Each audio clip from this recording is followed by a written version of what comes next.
আসসালামু আলাইকুম রহমতুল্লাহ। প্রিয় চতুর্থ শ্রেণীর শিক্ষার্থীরা, আজকে তোমাদের গণিত পাঠ্য বইয়ের 137 পৃষ্ঠার 4 নম্বর অঙ্কের সমাধান করব। দেখো 4 নম্বর অঙ্কটা কি আছে। সালমার বয়স 10 বছর 9 মাস এবং মিতার বয়স 12 বছর 0 মাস। সালমা এবং মিতার বয়সের পার্থক্য কত? এখানে অঙ্কটা কি যোগ হবে না বিয়োগ হবে? অবশ্যই আমাদের বিয়োগ করতে হবে, যেহেতু বয়সের পার্থক্য চাইছে।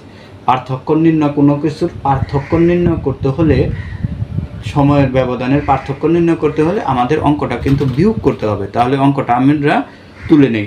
এখন তোলার আগে আবার দেখতে হবে, দেখো যে কোন সংখ্যাটা আগে তুলব।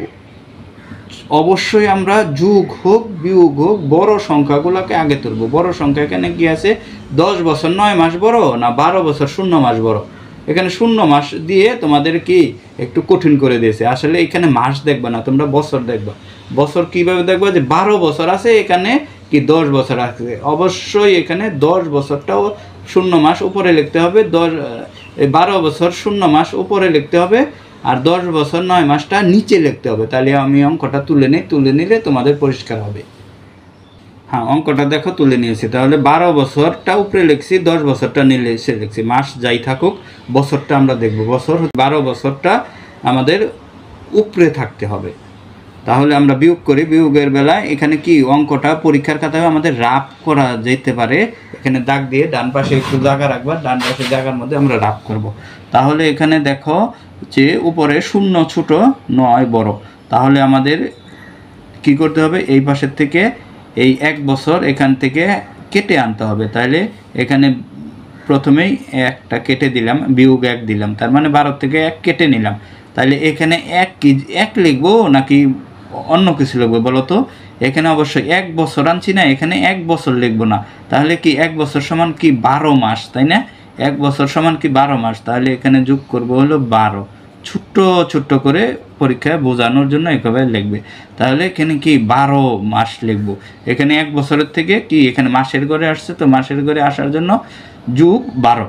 তাহলে আমরা এখানে রাফ করে নেই। তাহলে এখানে 0 আছে, 0 সাথে যদি 12 যোগ করি তাহলে 12ই হয়, তাই না? তাহলে 12 থেকে 9 কি করব? এখন বিয়োগ করব। এই যে নিচের সংখ্যাগুলোকে বিয়োগ করতে হবে। তাহলে 9 যদি আমরা বিয়োগ করি তাহলে কত হয়? 9 থেকে 12 হইলে 3। এই 3টা আমরা এখানে 3 মাস লিখতে পারি। মনে থাকবে, 3 মাস হয়ে গেল, 3 মাস। এখন এই পাঠ শেষ। এবার এই পাঠ এই যে দেখো 12 থেকে 1 কেটে নিয়েছি না, তাহলে 12 থেকে 1 কমায় দেই। 12 বিয়োগ 1 কত হয়? 11। আমাদের এখানে 11 বছর, আর নিচে কত আছে? 10। তাহলে আমাদের কি 10 বছর বিয়োগ করে দেই।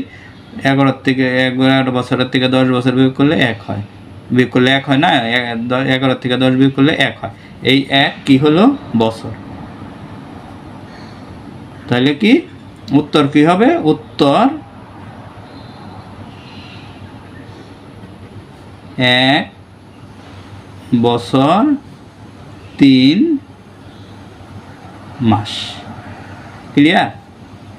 ভিডিওটা ভালো লাগলে অবশ্যই ভিডিওতে একটা লাইক দিবে, আর মতামত জানিয়ে কমেন্ট করবে। ভালো থাকবে। আসসালামু আলাইকুম।